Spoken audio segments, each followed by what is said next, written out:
For centuries, we've been told the Taj Mahal is the ultimate symbol of eternal romance, a monument willed into existence by pure devotion.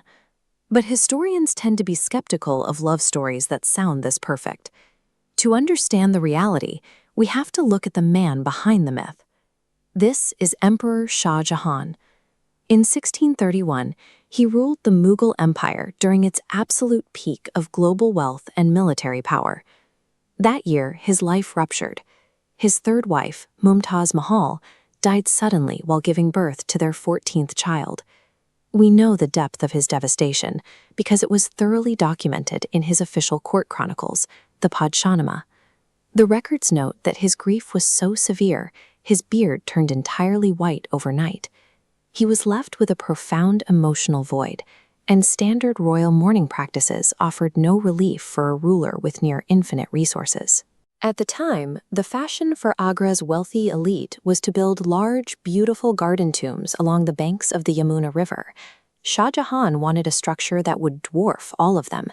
He instructed his architects to build a monument that would command the attention of all future generations, increasing the amazement of humanity itself. The problem was practical. No one knew how to translate paralyzing personal grief into physical stone. Nothing this massive had ever been attempted. Shah Jahan understood that sheer size makes the strongest impression. By commissioning a complex nearly a kilometer long, he transformed his private grief into a permanent public display of imperial scale and ambition. The emperor approached the project with absolute, obsessive deliberation. Finding the exact right plot of land alone took 6 months. Once secured, he demanded a sprawling complex nearly a full kilometer long. Previous Mughal rulers built their grandest structures out of deep red sandstone. Shah Jahan rejected that standard entirely. Instead, he looked to a smaller, existing monument known as the Baby Taj. As you can see in this photograph, it was the very first Mughal tomb to break from tradition and use entirely white marble, complete with intricate facades. For structural scale, he pulled inspiration from Humayun's tomb, built 60 years earlier. Notice the massive, soaring central dome and the wide, arched base. And to achieve the sheer grandeur required of an imperial Islamic structure, he incorporated the towering minarets and vast symmetry found here in his own Jama Masjid in Delhi. His chief architect, a Persian named Ustad Isha Khan, took these distinct Persian, Turkish, Indian, and Islamic elements and fused them into a single, flawless silhouette. Building that silhouette required incredible engineering. Workers dug a network of deep wells straight into the muddy riverbank, filling them with heavy stones to create a massive, unyielding foundation.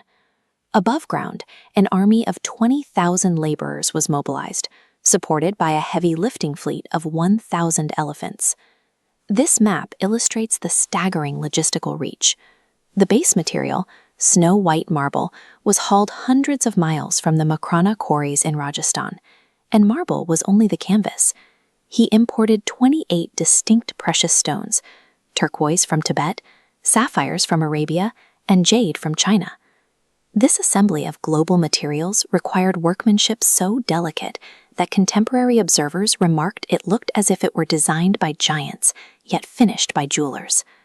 When the dust settled, Shah Jahan had successfully built his paradise on earth, a mansion designed to outlast time itself. But time is rarely kind to falling empires. By the late 19th century, the Mughal dynasty had collapsed, and as this early photograph shows, the monument was decaying on the rugged banks of the Yamuna. During the Indian Rebellion of 1857, British soldiers and colonial officials physically mutilated the tomb, taking sharp chisels to the pristine marble walls to pry out the lapis lazuli and precious stones. The emperor's promise of eternal beauty collided brutally with the reality of human greed and political collapse. The structure was ultimately saved by a very unlikely source, a British colonial administrator named Lord Curzon, who ordered a massive restoration project at the end of the century. Curzon completed the repairs by 1908, but he left his own distinct mark on the interior, permanently installing a massive Cairo-styled lamp directly above the tombs. Even the famously geometric lawns surrounding the reflecting pools aren't original. As seen in this restored view, Curzon replaced the wilder Mughal gardens with pristine, British-style landscaping. The Taj Mahal we visit today exists as a layered artifact, a 17th-century Mughal core encased in 19th-century colonial repairs and landscaping. It stands as an authentic manifestation of historical grief, an absolute marvel of ancient logistics, and a scarred survivor of a fallen empire. It proves our desperate, enduring desire to leave behind something beautiful that outlasts us all.